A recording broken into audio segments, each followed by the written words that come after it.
Time to go, folks. Here we go. Hey, Jeff Kravitz, 420 Live. Welcome to another adventure down the rabbit hole, the 420 Live rabbit hole. Every day we come to you Monday to Friday, 4:20 p.m. This is show about 141 or 2 or 3, something like that. I've been at it for so long. I'm kind of they're all running together.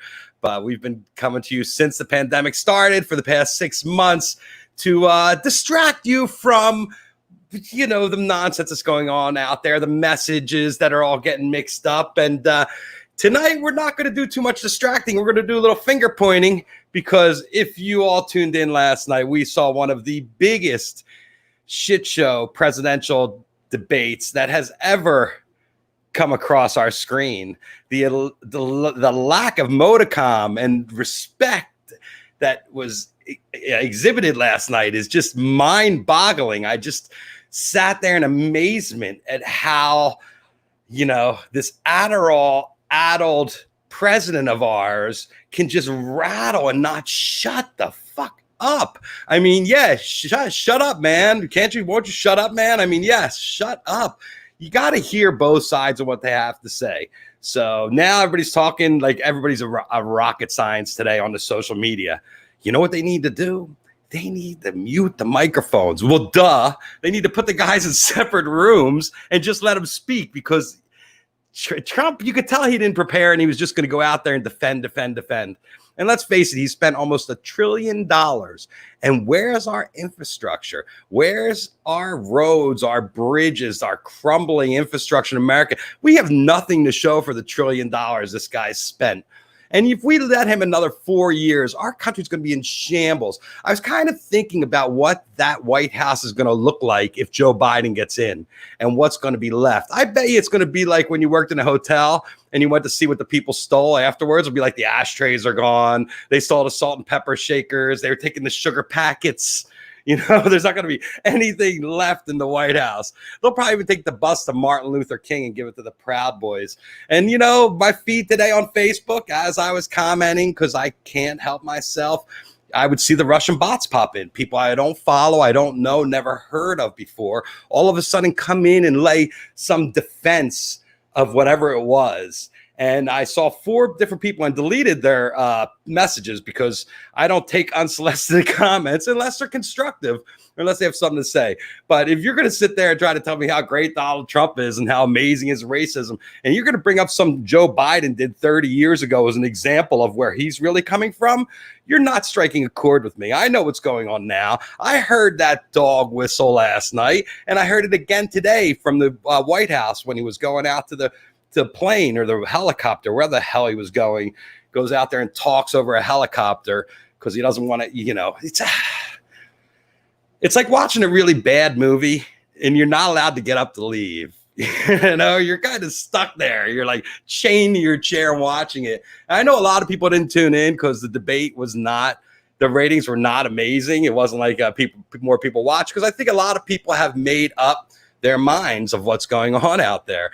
They've decided that they're going to pick who they're going to pick. But it was interesting to see what people have to say and the analysis afterwards and what people pick up on. And we all pick up on the same type of things. It's amazing when you're sitting there when you drop your jaw. And, like I said, I don't see what this guy has done for our country for 4 years. I don't see where we are progressing. I don't see the love. I don't see the fun anymore. We're not going to concerts. We're not getting together. We're not allowed to congregate. You could get arrested for congregating. Granted, Texas, Florida, and Tennessee, it's a different story. If you saw yesterday, they moved Bonnaroo to the first weekend, Labor Day weekend of September, first weekend of September, Labor Day. And as a burner and a former guy who was going to see Fish at Dick's, that is a shot across the bow, because you're just like, now what am I going to do? Now you're thinking, first, Fish is going to be at Bonnaroo, that's for sure, or Trey or Oysterhead. That locks off 6 bands right there that could have been on that lineup. So anyway, last night, as I was wondering, I wanted to come on today and talk about this. I really didn't want to get into the distraction. Dave Brandwein from Turkuaz hit me up. He's got a podcast that he did called keep your mind in tune. And we were talking, and I was like, you know what? I need some people to rap with tomorrow. He goes, you know, I'll talk to Kunj Shah from Democracy Comes Alive, which is going to be October 3rd coming up. And we're going to welcome them both to the show, and we're going to hash out what we saw last night. Hey, guys. Hey, what's going on? Nice to see you both. Yep. We're all hanging in here, man. Yes, it's kind of like we have a front row ticket to the biggest shit show in America. Huh? All of us on our couch. You know, I'm there for all the Lakers. I was watching basketball, and then yesterday I felt like the same thing. I was like locking in for a game for 90 minutes. Dave, what was your takeaway from what you saw last night? I mean, I wanted to be surprised, and I wasn't. I think I saw exactly what I thought I'd see. I think that you know, there's two strategies at play here. One of them is to just completely bulldoze and essentially ignore any form of truth or reality and refuse to denounce, you know, the negative forces at hand in the country right now and pull wool over people's eyes. And, you know, I do think that the other side was trying to get a message through, but unfortunately, when you end up, you know, it's that old thing of, you know, when you're arguing with an idiot, it's hard to, you know, tell the difference between the two. And so it had an unfortunate effect on the whole thing. And I understand. I think they're changing the rules now because, as you said earlier, they have to. That just didn't work. You know, you can't make heads or tails of what they're saying. And I think that's the real problem. I will say I got to give it up to Trump because he really didn't lie when it came to the issues that we want to hear about. Like, yes, he did say the things about the coronavirus in January. Yes, he did cheat on his taxes because he was a businessman, and that's why the way I operated back in those days. I mean, he everything, he just confirmed one thing after another all night long. And I was like, at least, you know, he's the dog whistle is loud and clear. Kunj, what was your pull from last night? I mean, I'm not going to lie. I feel like a lot of people I know who are left-leaning were pretty nervous going into the debate. No one really wanted to talk about it, but when it came down to like private messages, everyone was like, yeah, I'm really nervous about how Biden's performance is going to be, you know, X, Y, and Z. And I think he came out strong. I think he came out a lot stronger than people expected. Trump was a shit show. You know, the interrupting was just so unpresidential. And I think ABC called it the worst presidential debate of all time. There wasn't a whole lot discussed there, but if you were wondering whether Joe was, you know, up to the job, I think last night's performance was, you know, okay, he can handle this. Well, the main thing about the job of presidency, is the team you build and the people you put in the positions around you.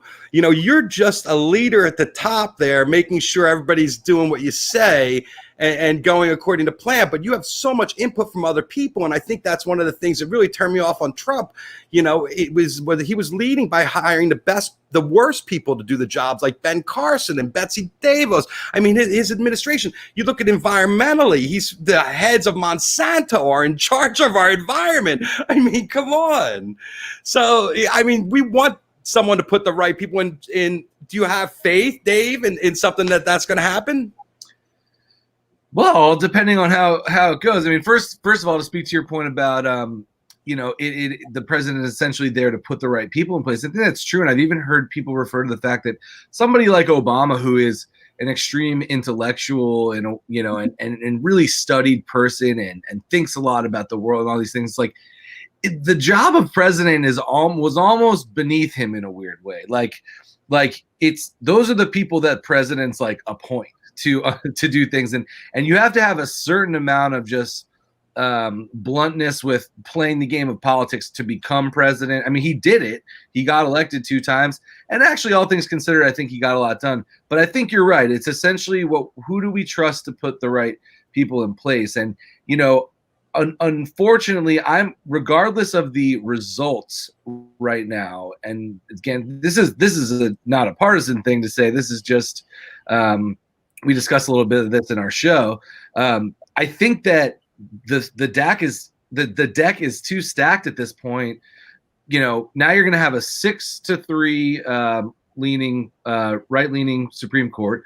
You have the Senate, and then you have 8 out of 9 governors of swing states who are Republican. And if enough doubt is cast over the election process, regardless of who wins, there have been articles written about how constitutionally, if Trump gets a suit going, there's a countersuit, there's doubt, all the ways in which it would be settled would fall in his direction, even if he lost, even if he possibly lost by a landslide. He's been trying to cast doubt on the validity of mail-in ballots and on the voting system in general for a while. So I'm almost more worried about that than I am about the actual results and the actual votes. In terms of the team, going back to your question, I think I saw something in whether it was Veep or a different show where the chief of staff of the White House, kind of a fictional White House, jokes about how everybody knows that the West Wing would work 100 times better if there was no president.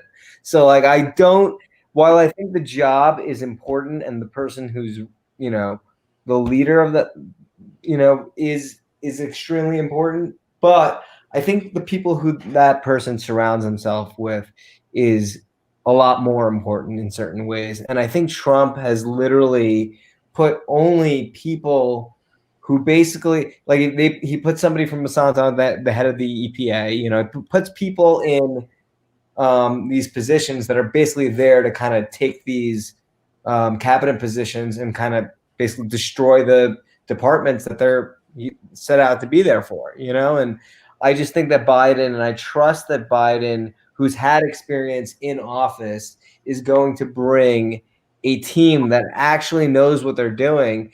They're going to inherit a fucking mess, but they're used to that. They've done that before. They already inherited a mess. Yeah. They're walking in. I think they're going to leave them toothpicks in that White House. I just think they're going to spend every dime in every department. They've already been shifting cash. Like, why would you need to take $10 million from the firefighters fund for the 9/11 fund and put it back into Treasury? All the shifty, shady dealings with these guys, and they're taking money from one place and putting it in another. We don't know what happened to any of the cash. I talk about the $1 trillion where we don't have anything to show for the $1 trillion. We're in debt. It's just like it's going to take Biden a couple years to dig out. And you're right. I believe that he can put the team together to fight it, to make it right. But,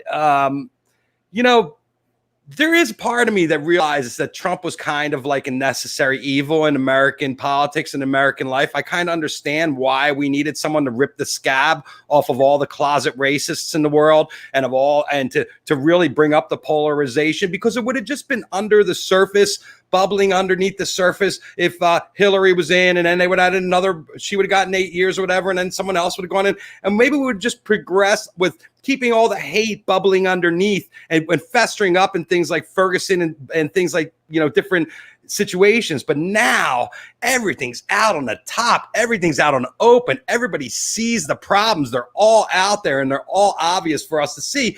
And I hate to say it, but sometimes you need someone like that. I mean, I think Trump is a symptom. I think he's just a reflection of where this country has gotten to. And, as much as I want, and most people want to point a finger at Donald Trump, be like, you are the cause of all of our problems, that's not necessarily true.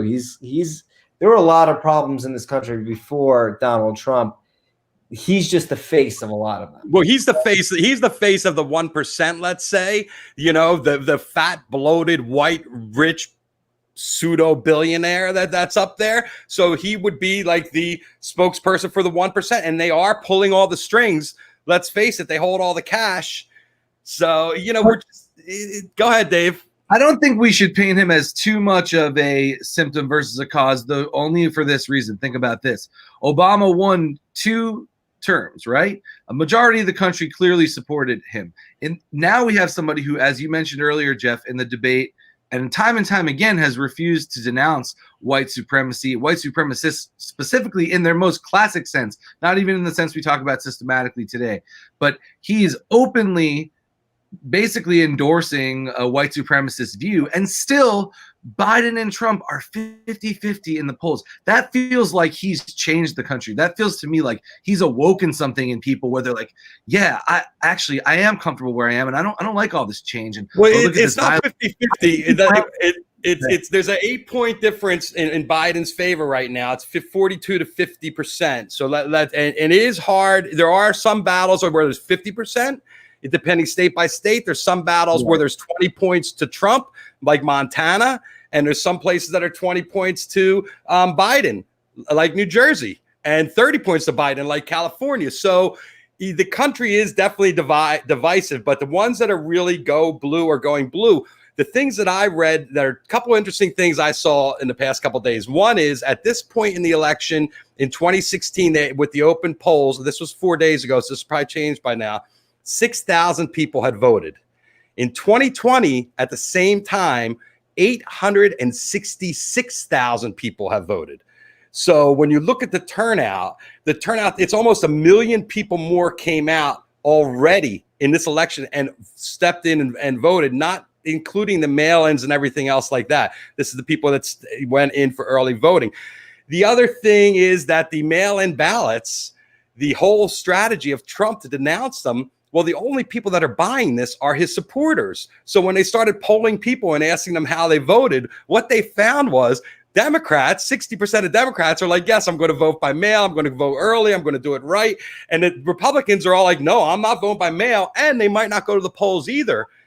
But that's a problem. That's a problem because, and this is just to plug our show again here, Keep Your Mind in Tune, which you can find on Facebook, really everywhere.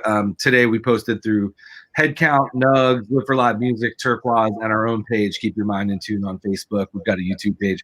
But not just a shameless plug, because what we talked about is that it's actually pretty important that Democrats, when possible and when they feel safe, should show up and vote early if it's available to you. Secondly, if you feel safe, you should actually show up and vote on election day. If you requested an absentee ballot, that's okay.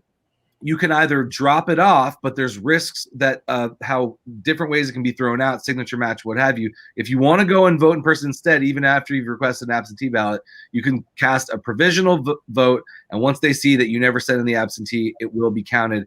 But Democrats need to show up or send in your mail-ins early. And we need to get those votes in early because on election night, the thought now is it's going to show really, really red because so many Democrats will vote mail-in and so many Republicans or Trump supporters, I'd prefer to call them at this point, will not. And I think that they will show up because they're less afraid of the virus. So on election night, we're going to see this red map. And once that happens, what I was speaking of earlier, Trump's going to say, that's the results. This is it. What is this ridiculous ballot counting going on for a week, 2 weeks? We can't have this. We've got to, you can just picture how it's going to play out. So Democrats who feel comfortable and are safe and they're going out to stores and they're wear your mask, go vote early if you can. And if you absolutely have to, send in your ballot early if you got a mail-in or drop it off physically at a drop box. I think that's the most important thing to tell. Let's also not forget that, in prior elections or most elections, most people don't vote. And maybe not most people, but a large chunk of the American population don't vote. And I feel like 45% in 2016 did not vote. Yeah, I mean, that is, I truly believe that a government best represents the people and their best interests when everybody participates in the government. And, Trump might not have been a symptom or he might have been, but I think he is, when people don't go out and participate in democracy and then wonder why their politicians don't represent them and they're looking to blame those politicians when they haven't even voted, that's the problem. When you're not like figuring out what's going on the local level, when you're only getting your news from a Facebook feed and not, doing your own due diligence and do research and then expect all these people to solve your problems for you and then wonder why they're only going after their own self-interest, I feel like that's a big issue. And I feel like people now, and we saw the results of years and years of people just having apathy to voting in general. And I think Trump in some ways has kind of awakened something in people. And I think Bernie Sanders did that a little bit too, where people start to care a little bit more. And you're not going to see the effects of that for a few more years, but people are starting to get engaged in politics. People are starting to get engaged in their local communities. They're starting to run for office. And I think that the more people we do get engaged, the more this government will represent the people that it's supposed to represent. Well, I think a lot of what Trump's done is going to backfire on him. And I think especially when you look at the mail-in voting and how that's going to affect him, and the way he's played, he's pretty much alienated every group that is not a white racist. I mean, this week he went after the Jews. He's gone after the gays and trans community multiple times. Military too. It's like military, like going after the military is just so mind-boggling to me. And again, that was another thing he admits to doing, is calling them losers. And John McCain. I mean, he's on TV calling John McCain a loser. I like people that don't get caught. I mean, the guy, we all know what he is. It just amazes me that we have the percentage of people that support him that do. He's been doing the same shit for 4 years. No, he's been doing the same shit for 70 years. 70. Taking care of himself, stuffing his pockets, evading taxes, raping women, paying for the abortions, paying the court costs. I mean, this has been operating procedures, and women support him is mind-boggling to me. Just, you know, I couldn't be more frustrated in every way. And last night it was so frustrating because I just wanted to hear what Joe had to say. And I just wanted to hear what Donald had to say. And I wanted to hear what Donald had to say about our future. And that was the one thing he couldn't tell us, was what his plan is for anything, because he's got no plan. But at the end of the day, you know, debates made more sense back in the day where, you know, you didn't really have access to these politicians or their policies. So you relied on a debate to happen, you know, newspapers reporting back what was said. But in this day and age, you could look up, you know, everyone's record. You could look up everyone's plans or lack thereof, you know? So in this day and age, you know, it's not a gladiator match where the winner of the debate takes the presidency, right? You know? So there's the debates are important just to see what these guys are like in action and conversating. But if you're using the debates to figure out but there's a lot of undecided. Not. I think a lot of people like us obviously know who we're voting for, but 3 to 11% of undecided voters out there. And the last election was decided on 1% of the vote. So we really, you know, that's really what you're playing to, is the people that are just like, you know what, I'm going to not vote for either. That's what people said. I'm not going to vote for Trump, but I cannot vote for Biden. Well, there's two sets of people in there, right? So there's people who are in the middle, who are undecided, right? And they, for some reason, either the message isn't getting through to them that one of these people is a white supremacist who has taken our country, you know, down the drain for the last 4 years. You know, they either don't realize that, or they think just as badly of Biden that that's not going to help them decide. Then there's another set of people who are on the far left who think that, you know, Biden and Harris with what they did in the 90s and the early 2000s is enough of a reason to equate them with somebody like Donald Trump.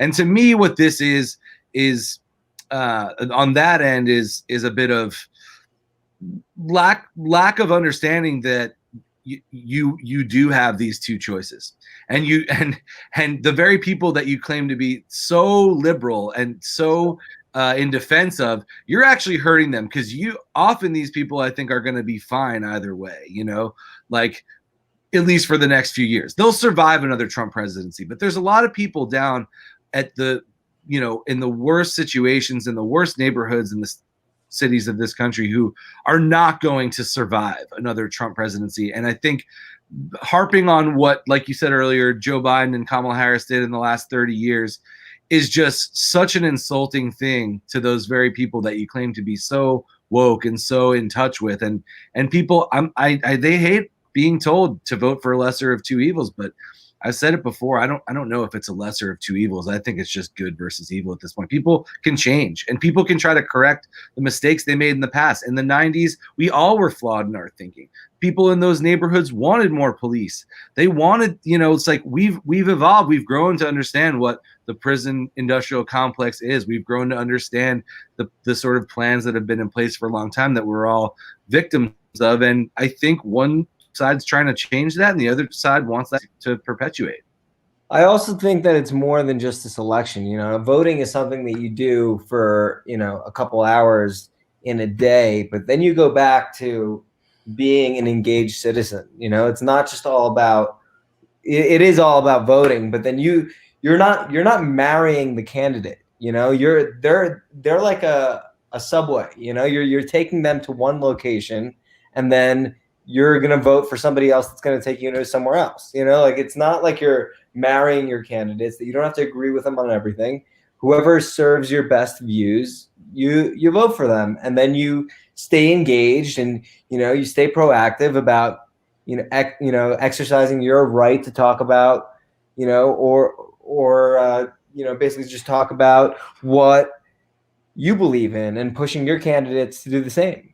Well, I think a lot of people don't understand what they believe, though. That's a hard thing too, and they're trying to find someone to lead them to with compassion and care that's going to take care of everybody, and that's not where we are right now. The youth vote. I want to talk about the youth vote because the TikTok generation, they had amazing effect on the Tulsa rally where they bought 100,000 tickets and then 4,000 people showed up and totally black-eyed Trump so bad that he wanted to ban the app and make sure that nobody can use it and put it in this guise of, China. I got it. It's a Hong Kong company. Yes, it could be incredibly dangerous if they could see how bad your dancing is on TikTok. But he's activated the youths of America, He's activating them. The David Dobrik campaign with head count, he signed 100,000 new voters in 24 hours. And TikTok, it took them almost a whole year to sign 200,000 voters. And this guy just popped them up by 50%, and the campaign's not done. Probably another 100,000 people going to go in there today. And then the other thing was the Kylie Jenner. She just showed pictures of herself in a bikini, and 50,000 people signed up to vote. I'm going to try that, see how the bikini would work a lot better for me, I think, than the Tesla giveaway. I would register to see that. Thank you. Yeah, and shout out to Andy at Headcount, who is one of our guests on this first show too. And what he's doing is incredible because, like you said, the youth vote. I mean, he's told us in our interview on the show on Keep Your Mind in Tune. He said half of young people don't vote. So we all know somebody who doesn't vote, and that alone could honestly swing things. And that was, I don't want to alienate those people I was talking about earlier. I'm just trying to say, let's be reasonable here, and let's see that this is literally the future of our country at stake. And yes, and you know what? I never thought I'd say this, but God bless Kylie Jenner too. I really did never think I'd say that. But if she's getting people to register to vote, 50,000 people signing up because she had pictures of bikinis. I mean, imagine Taylor Swift. Like, all these people have all these fans are going to activate. And what do we have? 2 more weeks to sign people? Is that it, to the 15th? Yeah, of October? It's October 3rd is the last day. That's the first deadline. That's the first deadline. The last day you could register to vote in all 50 states. So like that is if you're looking for a specific date, October 3rd. Oh, that's soon. Yeah, that's why we have that's this Saturday, and that's why we have Democracy Comes Alive this Saturday with like Phil Lesh and Bob Weir and John Fishman and Billy Strings and Warren Haynes and Humphreys McGee and the String Cheese Incident, all doing something new for this event. To just, we did 2 other events. We raised almost $250,000 for different causes, and then we realized we have a platform to do good here. So we thought about what meant a lot to us, and we kind of realized that getting people engaged in voting can actually maybe prevent a lot of the issues from happening that we were raising money to kind of not solve, but we were giving money towards different issues that were going on. So we decided to put together Democracy Comes Alive with the focus on getting people to register to vote. It's free if you register to vote, and you get to watch a full 10, 12, 13 hours of, brand new performances from some amazing artists, and, just trying to get out that both youth and, the disenfranchised vote, people who thought that voting doesn't really do anything for them. I think they've realized now, what that apathy has led to. It's led to politicians and people who don't have their best interests at heart. And I think people are starting to care and starting to really, become engaged. And that makes me hopeful. And what's your so Ari's hosting it. It's Saturday. What time's it start? Starts at 1 p.m. Eastern. So 11 p.m. for me, 11 a.m. for 11 a.m. for me, 10 a.m. for you on the Pacific Coast. Gotcha. And you got 8 hours of programming. It's like 8 to 12. We're still working it out. And so people, the way you get the link to watch it, you either register to vote through the Democracy Comes Alive website. We have a widget on our page on democracycomesalive.com where people can just check their voter registration or donate to headcount, whatever they can, $1, $10, $100, or just check their voter registration. And anyone who checks their voter registration will receive a link on the day of show. So you engage with the widget, you get your link, and you're able to watch it. Amazing performances. This is you've been coming alive a lot the past year. There, I thought is this your fourth time? Yeah, we did. Denver Comes Alive, where we sold out the Mission Ballroom out here, and then we were supposed to do Brooklyn Comes Alive, and that got canceled like a week before. That was like in the heart of the beginning of Corona. And then we were kind of like, all right, let's just throw one big virtual festival. Companies are going to go under anyway. Let's just see who wants to do it. Did Quarantine Comes Alive, raised $170,000 for COVID-19 relief. And we were like, all right.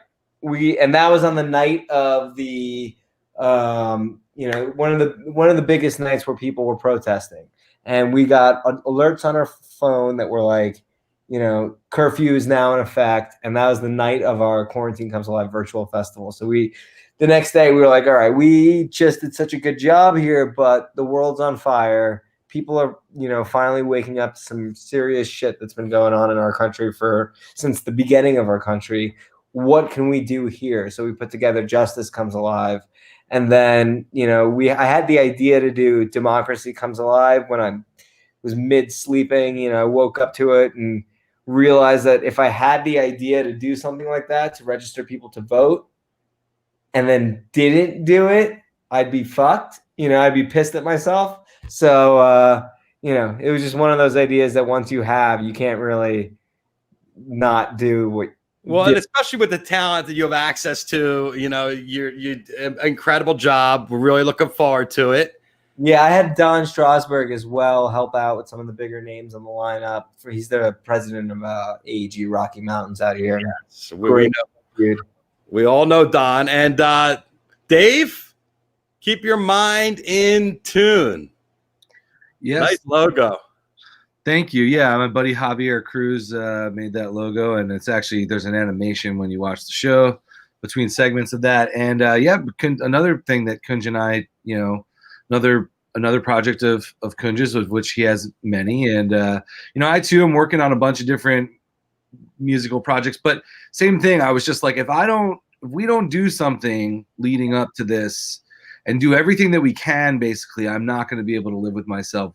If the results go the way I'm worried they're going to go, and they may still, but at least there's knowledge that like we're trying to get information out there, and that's the whole point of this of Keep Your Mind in Tune, is to get information out there. And we started with voting, and it's not always the sexiest of topics, but right now it's pretty fucking crazy. So it's crazy because you saw last night in the debate when they asked them, well, are you going to accept the results and your mail, and Trump just went off on every conspiracy theory in like one sentence. They're just trying to scare, people and get people depressed, especially on the left, and make them think that their vote's not going to matter because Trump is going to be dictator for life, you know, and just like he keeps scaring them into thinking that their vote is not going to matter. It's just going to be, you know, handled in the Supreme Court. And it's depressed the hell out of most of my friends. And I could see that depression leading to people not voting, you know, which is something that we want to kind of avoid. Well, that's what we got to fire up in the next month now is the you know, we have 1 month, we have 4 weeks now, you know, you have a couple more days here to fire everybody up to register and make sure you're registered to vote. I went on Headcount and checked my registration and I was not registered, even though I voted in the primary. I had been purged for some reason, so I had to re-register to vote. 15 million people get purged from the voter rolls. So everyone who thinks they're registered, check again, re-register. Yeah, there's no penalty for re-registering. You can re-register, And that's what you and that's why we started. Go ahead. And that's why we started with voting. But you know, we're going to do a few of these leading up to the election, and we're going to also get into some other issues and some trickier issues too, because I feel like, you know, some of the things that the far left and more centrist people are at odds about is because there's just getting two different sources of information. I mean, I don't know if you know, if you watched that film, The Social Dilemma, that's on Netflix, but yes, I highly recommend it for anyone who hasn't watched it. And it makes sense. It's like you're like, how do these people on the other side of this argument, how could they live with themselves? How could they believe this stuff? Well, it's because they have a completely different reality. When they look at their phone, when they open up their, you know, when their Google searches are skewed. Everything that happens, that's the YouTube videos that are suggested to them. Everything's skewed to everybody depending on what your habit and what makes you click more. That's basically what the social dilemma is, right? Yes, but music fans, and I think we found this is part of it also, Kunj and I found that a lot of people that are in our community that we thought like, oh, this is a no-brainer, there are varying views out there. And some people, you know, maybe I'm a little misguided, maybe they're a little misguided, but that's why we wanted to not just have us talking about these things on this show. We wanted to have experts on. We have lawyers, professors, authors, activists, law enforcement, anyone who has knowledge on the subject. And we, the musicians, are just simply the way to ask them questions and let them answer. And these are people who have experience in the field, and they're answering with facts and actual hands-on experience. And so by reaching out to the music community, we hope to clear up some misconceptions about different things, whether it's, you know, Black Lives Matter, whether it's issues regarding COVID-19, whatever it is, we're going to cover a myriad of topics. It's not going to be all about voting, but of course that was where we wanted to start. And your first lineup, Nikki, Andy, and you guys. Yes, and we had Andy as our first of 3 guests on the show, and he was great. Always really fun to talk to, and just super informative. You know, it's just like we tried to get to the heart of what people need to know. We also had another woman by the name of Mariela Mesa, who works in New York City through 15 different public schools and uses the schools as a way into the families in these communities, again, in all 5 boroughs, and gets, you know, people who are often indifferent about voting and politics to realize that down ballot voting is almost more important than presidential voting in a lot of cases. I'm not going to weigh in on whether that's the case this time or not, but I think in many cases historically it has been. The people, you know, she discusses how people have won. She's seen them win by 70 votes for these, you know, board seats in local communities that make decisions about your education, your housing, because nobody cares. Nobody shows up. And the down ballot is almost more of a reason to show up because it you know, directly affects you and your community. And last person we have on is a professor from University of Kentucky Law, who has written a book on the future of elections, how to take back elections for the people.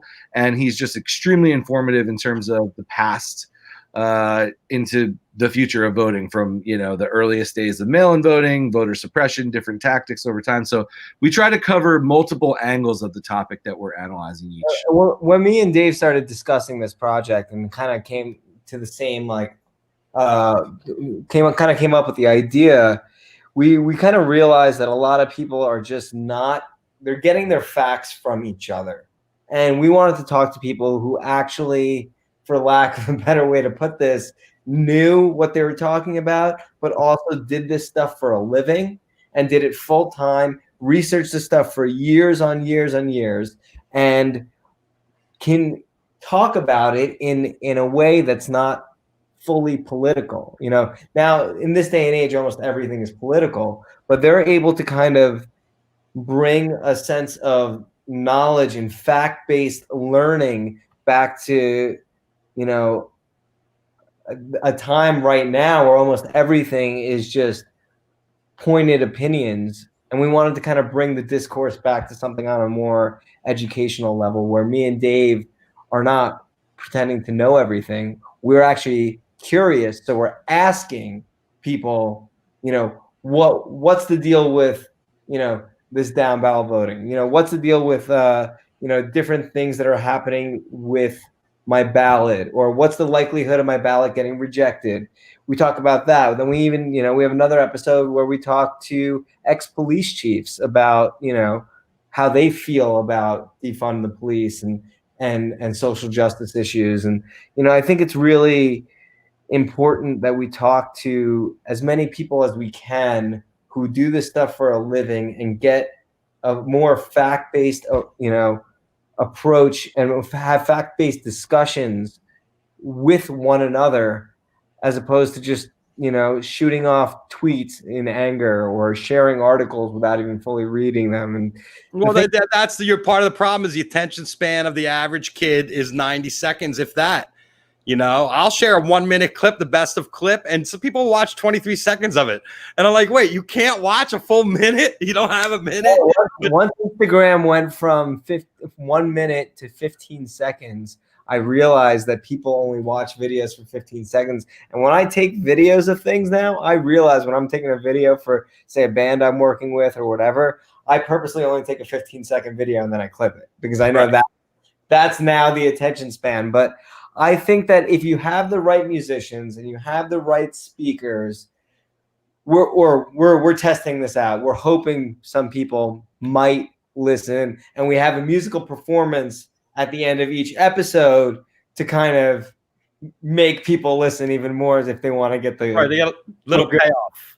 Yeah, which is what we did with Justice Comes Alive, and we really had some interesting conversations. And for people, we wanted people not only to get an amazing day of music and help these causes, we wanted them to really listen to the plight of people like George Porter Jr. and Gary Bartz and people who have been doing this stuff for a really long time, who were playing gigs when MLK was shot, and we wanted the audience to also really, almost be pushed or forced into listening to these musicians talk if they wanted to hear them play. One of my least favorite things I ever see in our comment section is shut up and play, where people just expect musicians or shut up and dribble or athletes. Well, yes, people are rude. It's definitely a thing. Let me ask you, touched on this a little bit earlier about Live for Live Music and your business being, watching it go down the drain in the best possible way. What's happening right now?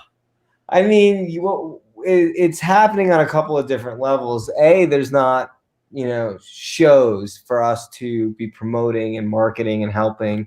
The usual festivals that we put on and shows that we throw once a month or every few weeks, we can't throw them anymore because, there's live music's basically canceled unless you're doing like a 50% of event in a venue. And then it only makes sense for the venue to put on that event.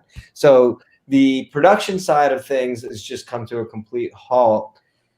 Advertisers on the actual website, that ranges from advertisers across the globe, and they also have cut back on their advertising spending. So even if we're doing the same amount of views a month on the website, the advertisers are not paying, a tenth of what they were used to be paying. So there's just a lot that, is kind of lacking in that space, but it is for a lot of people in a lot of different ways. And I think one of the last things I'll dig into about this administration is the fact that they didn't put in and they refused to put in the work. They're not putting in the work to figure out what each industry needs and how to solve it. And that's my biggest problem with this issue. And that's what, when you talked about what do you think the team around Biden is going to be? I think it's going to be people who are ready to work. Whereas the people that are in power with Trump in his cabinet and whatnot, they all have other businesses that are their number one importance. They're not only there for a few months at a time, and then they get right. As soon as you realize the shit show you're in, you're like, I got to get the fuck out of here. Yeah, I mean, it is what it is, and I'm hoping that whoever the next administration is, whether it's in the next few months or in the next few years, they're bringing in people that are there to do the fucking job. Just do the job. And you see it the most with the COVID relief. They had a PPP loan that did not fit every industry, but they said, let's shoot this out there, get money in these businesses, not figure out what each one of these businesses actually need. And give a $500 million. We don't want to tell you where we put it. Yeah. I mean, it's the lack of wanting to do the work that really grinds my gears way more than the tweets and the identity politics and stuff. It's the way that they're screwing up the economy, the way that they're grifting, all of the different positions in government that are, used to be so well respected, and I think the goal is to try to get us as citizens to be like, fuck the government. The government does nothing for anybody. Let's defund the government. And that's what Republicans really want. They want us to lose faith in the government so that we don't want to pay more taxes. Wait, well, do we need government? Absolutely. For I think what are they doing? All they're doing is taking our tax money, stuffing it in them and their friends' pockets, and not just the Republicans, the Democrats before that, everybody making each other rich that's on the inside, and everybody else is fucked. I'll tell you what. If we never had a president and everybody was just out there doing what you wanted, like let's say you had law enforcement or every state took care of themselves. I mean, but I don't think we need somebody. Obviously, Trump's doing fuck all. What do we need him for? We don't. He'd be better without him. Well, this goes back to what me and Dave were talking about on, the down ballot stuff. There are so many people in government that are doing a fucking great job, that really care, that are working in your local communities and really doing everything from school board to, really helping out in places that. Well, I'm talking that yes. I'm not saying every level, but at the highest level, when I see what's going on there, it's just a bunch of pocket stuffing. And they're just taking the money from us and stuffing it in their own pockets. There's a vacuum in that space. It's gonna be even worse. Yeah, and in terms of what Kunj is saying, that the importance of down ballot is because it's more controllable on a local level, and you can see those people and you can actually interface with them, and they make decisions that affect your life directly. In terms of a larger government, from a presidential administration, stuff like that, I think sure there's an argument to be made. I know people who are anarchists who are actually pretty rational, peaceful, reasonable people, and they argue that it would be better. But I think to some degree saying that, it doesn't work, it's like if you have a car that's busted and it's broken, it's like, well, I don't need this car. I can just fucking walk wherever I want. Well, if you had a really nice new car that functioned really well, then you'd be really stoked about it. I think government has the potential to do a lot of good. The unfortunate part is whether it's communism, whether it's capitalism, that there tends to be the people at the top want to retain the wealth and the power, and they want to have the people under them serve. And that's what this country is built on. Is first of all built on 400 years of free labor that we have a solid head start on everybody else, and that's why we're the superpower that we are. And I think to eliminate it is probably unrealistic. Notions like defund the police, as much as I don't appreciate the messaging of that, I think it's just for its ineffectiveness and inability to get people on the other side in.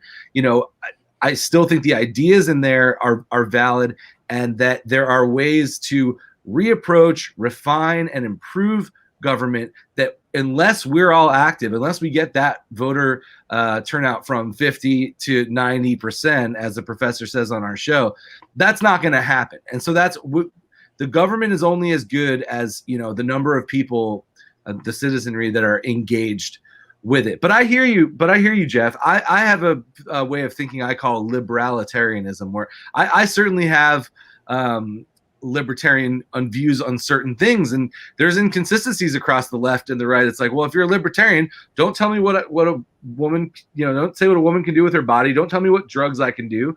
You can have guns. You can have, it's like, but somehow these ideologies have all gotten really skewed and really turned around. And I think that there's very specific things that government should do, and there's other things that they shouldn't do. But oddly, I feel that the Republican Party, who leans more libertarian, has actually invaded people's privacy historically more in the last 20 years, and has told people what they can and can't do, and has military rule on their cities. I don't see where the libertarianism is there. So I think it's all just jumbled right now, and we need to reassess and sort of restart as best we can.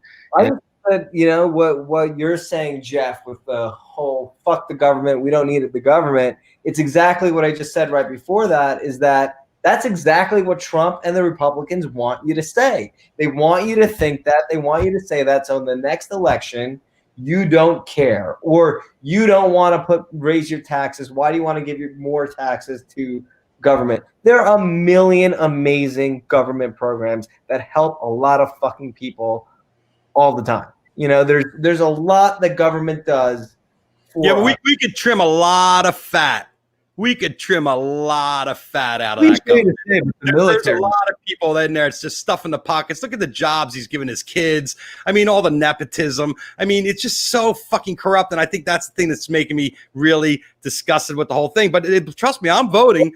And I'm voting for Joe Biden. And I make no bones about that, that I'm going blue. And in the article that is talking about how Trump is turning off his voters from voting in on mail, what they're saying is that the votes that are pouring in are all blue, all down the ballot, and all the GOPs in those districts are scared. And I think they should be, because you're trying to make people afraid from voting. And the only thing it's going to do is activate your opposition and make your base afraid of voting, because I can't put this in the mail. Donald Trump said I can't. So I personally, my mouth to God's ears, I am waiting for the biggest blue wave to come and wash over this country and alleviate it. And the problem, you talked about Obama earlier and how he did okay. The reason he did okay was because he had Mitch McConnell as a stop every time they wanted to do something. That's why midterms are so important. That's why every election is so important. It's not just about the presidential election.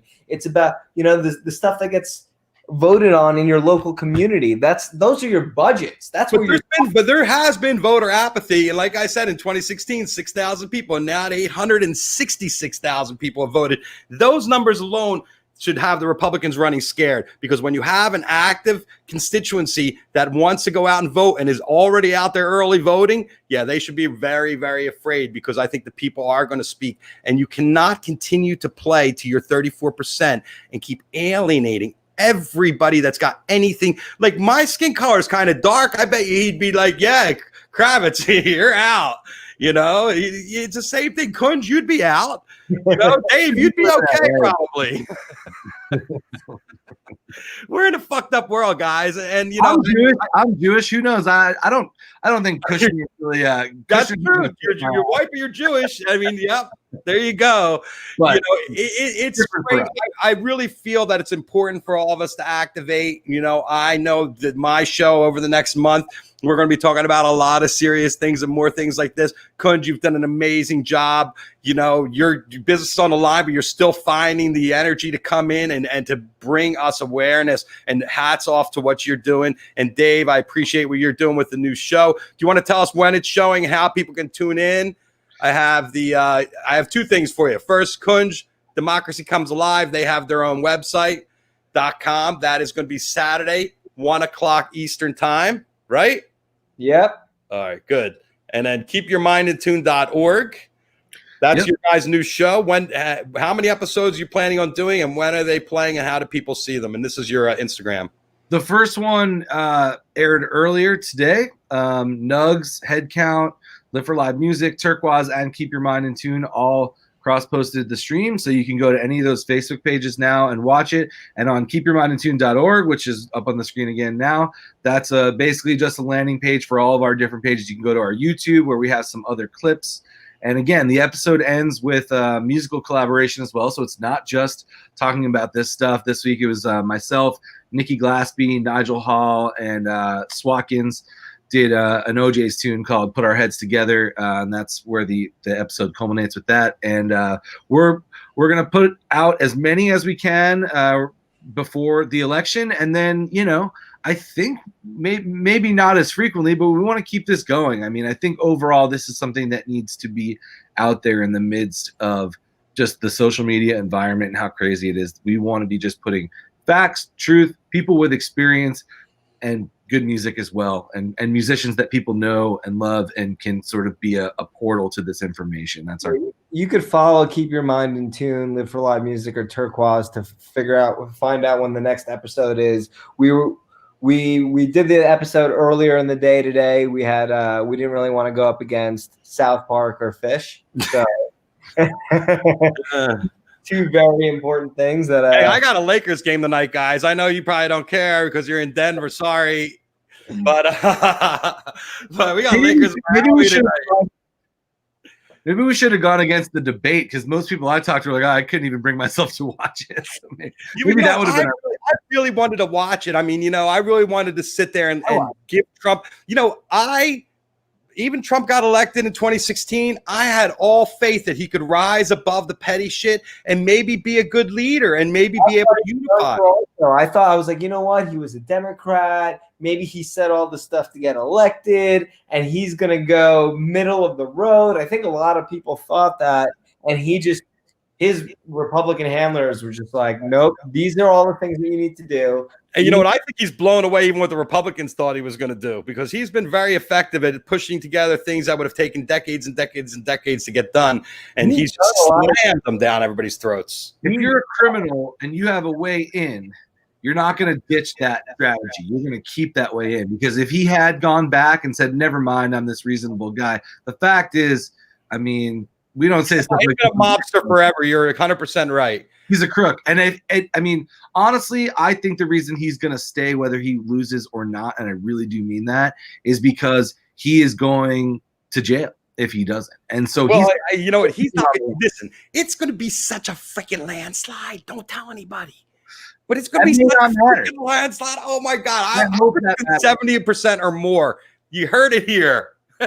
I think we should be cautiously optimistic, but also expect that it is going to look red on election night. Listen, I think all those advanced ballots are getting in. Everybody's voting early. When those things open and they start putting those numbers up, those numbers are not red until election night.